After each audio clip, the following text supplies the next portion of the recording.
নমস্কার, আমি সৌভিক। নতুন ভিডিওতে সবাইকে স্বাগত জানাই। এখন এই ভিডিওতে রিভিউ করব নেটফ্লিক্সের একটা ডকু সিরিজ নিয়ে, যেটার নাম হচ্ছে the greatest rivalry India versus Pakistan. যেটা হচ্ছে এই যে ইন্ডিয়া ভার্সেস পাকিস্তান যে ক্রিকেট যে হয়ে আসছে আর কি, দীর্ঘ বহুকাল ধরে, বহু বছর ধরে আমরা দেখে আসছি, যার মতো রাইভালরি মানে ক্রিকেট ইতিহাসে খুব কমই হয়েছে, অ্যাশেজকে বলা হয়। কিন্তু ভারত পাকিস্তানের যে উন্নয়ন উত্তেজনা তার লেভেল একটা আলাদাই ছিল বা থাকে আর কি। তো সেটা নিয়ে একটা ডকু সিরিজ করেছে নেটফ্লিক্সে, যেখানে 3খানা এপিসোড রয়েছে। এক একটা এপিসোডের লেন্থ হচ্ছে 35-40 মিনিটের মধ্যে। কাজটা আমি দেখলাম নেটফ্লিক্স থেকে, তো কাজটা আমার কিরকম লাগলো। তো অনেস্টলি বলতে গেলে এই কাজটা আমার মোটামুটি লেগেছে। এই কাজটা থেকে আমার সত্যি কথা বলতে অনেক এক্সপেকটেশন ছিল। ডেফিনেটলি কাজটার মধ্যে কিছু ভালো দিক অবশ্যই রয়েছে, কিন্তু একজন ক্রিকেট প্রেমী হিসাবে, বা যদি আমি এটাকে একটা ডকুমেন্টারির পার্সপেক্টিভ দিয়ে দেখি, তাহলে কাজটাকে নিয়ে আমার যথেষ্ট পরিমাণে অভিযোগ বা সমালোচনা কিন্তু রয়েছে। তো আগে বলুন কাজটা ভালো দিক আমার কী কী লাগলো। ভালো দিক হচ্ছে যে এখানে কিছু কিছু মোমেন্ট আছে যেগুলো কিন্তু আমাকে সত্যি নস্টালজিক করেছে। এখানে ভারতের তরফ থেকে মানে ভারতের হয়ে নারেট করছে হচ্ছে এখানে বীরেন্দ্র সেহবাগ, এবং পাকিস্তান নারেট করছে এখানে মানে বলছে আর কি শোয়েব আখতার। ঠিক আছে, এবারে এখানে যেটা মেন ফোকাস করছে এটা হচ্ছে লাস্ট এপিসোডে গিয়ে, সেটা হচ্ছে যে ইন্ডিয়া যখন 2004-এ সৌরভ গাঙ্গুলির নেতৃত্বে, সেটা আমার মনে আছে এখন আর কি, তখন সেই সময় ইন্ডিয়া পাকিস্তানে গিয়ে ওয়ানডে সিরিজ জিতেছিল 3-2-তে এবং টেস্ট সিরিজ ছিল 2-1-এ। ঠিক আছে, যেটা একটা ঐতিহাসিক ঘটনা ছিল।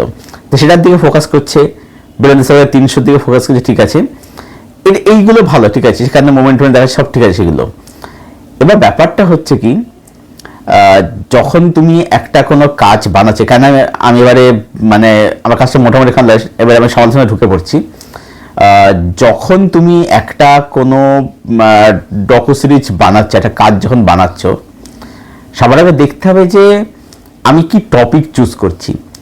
ইন্ডিয়া ভার্সেস পাকিস্তান এই যে ক্রিকেট হিস্ট্রি, এখানে না এর মধ্যে মানে গরমাগরম উত্তেজনাপূর্ণ অনেক ঘটনা আছে, অনেক রসদ, অনেক এলিমেন্ট রয়েছে, যেগুলোকে কেন্দ্র করে একটা গোটা এপিসোড হয়ে যায় বা একটা সিরিজে হয়তো হয়ে যেতে পারে, যদি সেরকম ডেভেলপ করে যদি করে। যদি এবারে এখানে এটা হচ্ছে কি, মানে এখানে লাস্ট এপিসোডে গিয়ে 2004-এর ওই সফরটার কথা মেনশন করছে, এটা মোটামুটি ভালো করে দেখিয়েছে আর কি বলবো। কিন্তু প্রবলেমটা হয়ে যাচ্ছে কি, এখানে মানে বাকি সব কিছু কভার করতে গিয়ে অনেক কিছু মিসিং করে ফেলেছে, যে কারণে কি হচ্ছে মানে জিনিসটা না একটা হাফ বেকড হয়ে গেছে। এখানে যেগুলো মিস করে ফেলেছে, সেগুলো কিন্তু প্রচণ্ড ইম্পর্টেন্ট জিনিস ছিল। এবং যারা ক্রিকেট প্রেমী, যারা হয়তো মানে অনেক আগে থেকে বা আমারও জন্মের আগে যারা ভারত পাকিস্তানের রাইভালরি দেখে আসছে, তারা কিন্তু আরও বেশি করে হতাশ হবে। সেগুলো এক এক করে এবার আসছি। প্রথম কথা হচ্ছে যে এখানে বিশ্বকাপের উপরে কোনো ফোকাস করা হয়নি। যে এই যে প্রত্যেকবারে যখনই বিশ্বকাপে ইন্ডিয়া পাকিস্তানের মধ্যে খেলা হয়েছে, সবসময় ভারত জিতেছে। এটার পেছনে কি স্ট্র্যাটেজি থাকতো ক্যাপ্টেনদের, তারা কি করতো, কোচ কি হতো, এইগুলোর দিকে কোনো ফোকাস নেই। আচ্ছা, তারপরে হচ্ছে জাভেদ মিয়াঁদাদের যে লাস্ট বলে 6 মারার যে ঘটনাটা ছিল 1986, যেটা লাস্ট বলে 6 মারিছিলেন তিনি, তো সেটার দিকে ফোকাস করে ঠিক আছে, সেটা দিকে অবশ্য দরকার ছিল, ঠিক আছে। এবারে বিশ্বকাপে যদি বলি, 92 ওয়ার্ল্ড কাপে জাভেদ মিয়াঁদাদের সেই জাম্প দেওয়ার যে দৃশ্যটা, যেটা গুগল খুললেই পাওয়া যায় আর কি, সেইটা ওই সময় কি হয়েছিল সেটার দিকে কোনো ফোকাস নেই। আচ্ছা, 96 বিশ্বকাপের কোয়ার্টার ফাইনালে ওটার দৃশ্য দেখেছে, কিন্তু ওই সময় যদি এখানে ভেঙ্কটেশ্বরকে দেখাতো যে মানে ওই সময় তার মাইন্ডে কি চলছিল আর কি ওই টাইমটাতে আর কি, যখন আমির সোহেল সেই 4 মেরে সেই বাউন্ডারির দিকে দেখাবে যে তোমাকে আবার ওখানে বল, ওখানে আবার পাঠাবো, পরের বলে আমির সোহেল বোল্ড হয়ে যাচ্ছে, এই যে ইয়েটা আর কি, এই যে ঘটনাটা, এইটা মানে জাস্ট দেখানো হয়েছে নাম মাত্র, না দেখানোর সমান আর কি, ওটার দিকে কোনো ফোকাস নেই। আচ্ছা, 2003-এর ওয়ার্ল্ড কাপে যখন সচিন তেন্ডুলকর শোয়েব আখতারকে যখন 6 মেরেছিল, সচিন তেন্ডুলকর 98 করেছিল, সেইটা কোনো ফোকাস নেই। বিশ্বকাপের দিকে কোনো ফোকাস নেই। আচ্ছা, তারপরে হচ্ছে যদি তুমি সব কিছু ফোকাসন করছো, আচ্ছা ইডেন গার্ডেন্সে সেলিম মালিক 36 বলে 72 করেছিল, যেখানে পাকিস্তান ম্যাচ প্রায় হেরেই গেছিল, 8 রানের দরকার ছিল, সেখানে 8 উইকেট পড়ে গেছিল আর কি। তো সেলিম মালিক একাই 72 রান করেছে, 36 বলে 72 করেছিলেন সেই ম্যাচে। তো সেটার দিকে কোনো ফোকাস নেই, সেটা দেখানো হয়নি। আচ্ছা, তারপরে হচ্ছে এখানে এরা বললো সচিন তেন্ডুলকর ওই 90 ওটার দিকে ফোকাস নেই। আচ্ছা, এখানে আমার একটা প্রশ্ন সেটা হচ্ছে যে why Virender Sehwag no doubt একজন অসাধারণ প্লেয়ার ছিলেন। বীরেন্দ্র সেহবাগ যেটা করতে পারতেন সেটা তিনিই করতে পারতেন, ঠিক আছে। মানে 295 থেকে 6 মেরে 300 করা, মানে এই রকম ক্রেজি চিন্তা না, এটা মানে সেই লোকটার পক্ষেই করা সম্ভব ছিল, ঠিক আছে। বাট সচিন তেন্ডুলকর নয় কেন? সৌরভ গাঙ্গুলি রয়েছেন, ঠিক আছে, বাট এখানে সৌরভ গাঙ্গুলিকে তাকেও লিড করতে পারতো, সেই না অ্যাড করতো। কারণ সৌরভ গাঙ্গুলির নেতৃত্বেই তো ভারত পাকিস্তানে গিয়ে পাকিস্তানকে টেস্ট ওয়ানডে সিরিজে হারিয়ে এসেছিল, তাকে নেই রাখা না কেন? আচ্ছা, সচিন তেন্ডুলকর তো পাকিস্তানে গিয়ে তো তার ডেবিউ হয়েছিল, তো সেখানে তার কোনো ইন্টারভিউ নেই, তার কোনো ইয়ে নেই যে সে শুরু থেকে কি দেখে আসছে। তার তো অভিজ্ঞতা সেহবাগের থেকে অনেক বেশি। সে 1989 থেকে সে পুরো জিনিসটা জানতে চায়, পুরো দেখে এসছে যে আগে কিরকম থাকতো, এখন কিরকম হতো। তার কোনো এখানে ইন্টারভিউ আমি দেখতে, তাকে এখানে লিড করে দিচ্ছিল। আচ্ছা, পাকিস্তানের দিক থেকে হচ্ছে শোয়েব আখতারকে। এবার শোয়েব আখতার নো ডাউট একজন খুব ভালো বোলার ছিলেন তার সময়, কিন্তু প্রবলেম হচ্ছে এই যে শোয়েব আখতারের যে টাইম দেখা যায় 97 থেকে 2011, এবারে এই যে 14 বছর মধ্যে শোয়েব আখতার টানা খেলেছে না? টানা একেবারেই খেলেনি, সেটা কেউই খেলে না।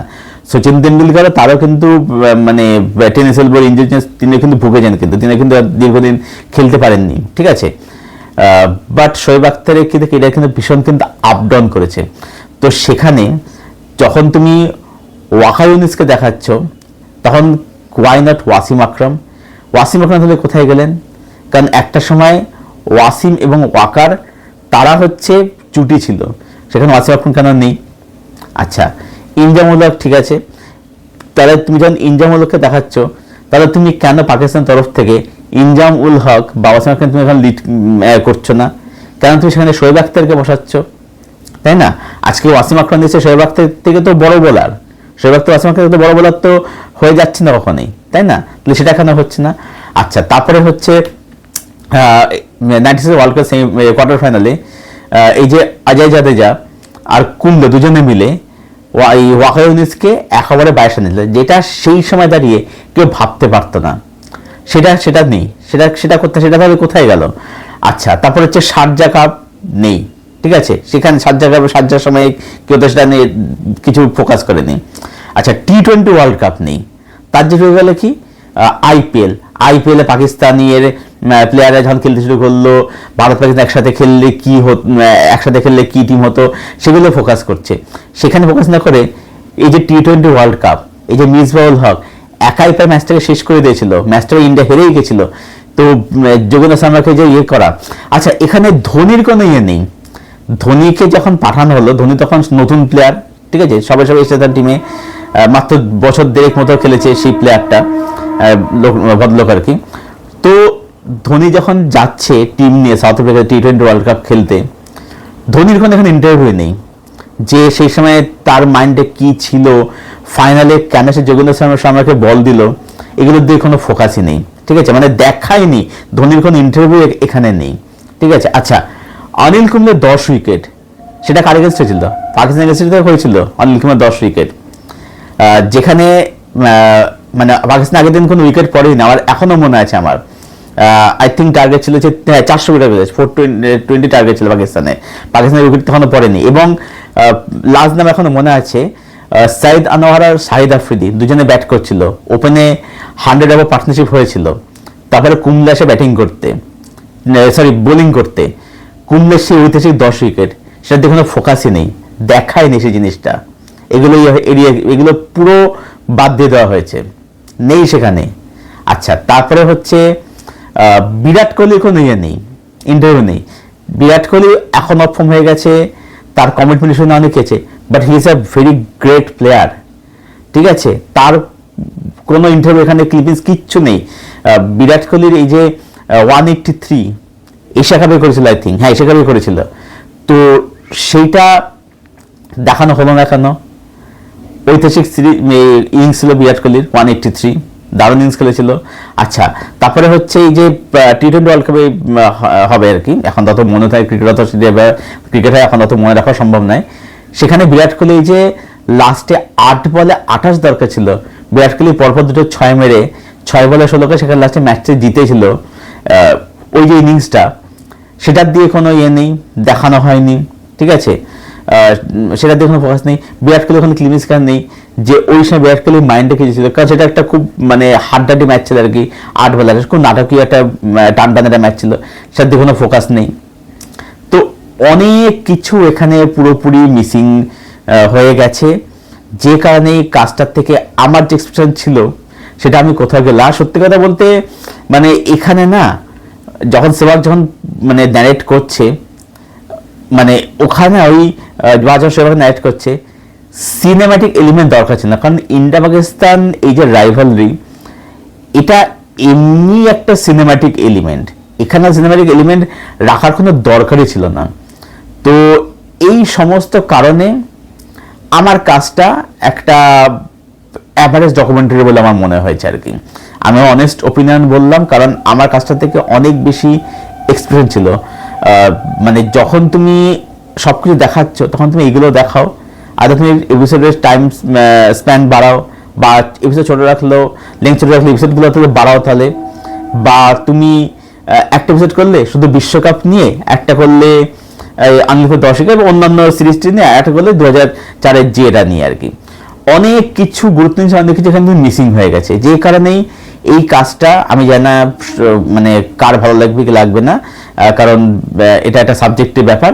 কিন্তু আমি মনে করি যে যারা আমার মতো 90s ক্রিকেট যারা আছে, বা যারা আর আগেতেও ক্রিকেট যারা দেখে আসছে, এই কাজটা দেখলে যখন তারা এই জিনিসগুলো যখন তারা পাবে না, তারা কিন্তু হতাশ হবে। কিন্তু এটাই আমার মানে ওপিনিয়ন ছিল। মানে আমার সত্যি কথা বলতে কাজটা আমার অ্যাভারেজই লাগলো আর কি, আমার যা আশা ছিল আর কি, ঠিক আছে? আমার সেরকম মানে কিছু মনে হলো না, ট্রেলার যতটা ভালো ছিল, কাজটা দেখে আমার কিন্তু মানে সেই আশা কিন্তু সত্যি বলতে পূরণ হলো না। তো এই ছিল আমার review the greatest rivalry India versus Pakistan নিয়ে। যারা দেখোনি দেখবে বলে মনে করছো, এক্সপ্রেশন একদম লো রেখে দেখতে বসো, এটাই বলবো। দেখার পরে জানো কমেন্টে কীরকম লাগলো, আর যাদের দেখা হয়ে গেছে দিকে দেখে থাকো, তোমাদের কি ওপিনিয়ন অবশ্যই শেয়ার করে জানো কমেন্ট বক্সে এসে। ভিডিও ভালো লাগলে লাইক করো, শেয়ার করো, চ্যানেলটাকে অবশ্যই সাবস্ক্রাইব করে দিও, এবং পাশের যে বেল আইকনটা আছে সেটাকে প্লিজ অন করে দিও, যাতে এরকম ভিডিও আসলে তার নোটিফিকেশন সহজে ভিডিও শেষ করছি। আবার দেখা যাচ্ছে তোমাদের সাথে কিছু নোটিফিকেশন, তোমরা আমার সঙ্গে জুড়ে থাকো।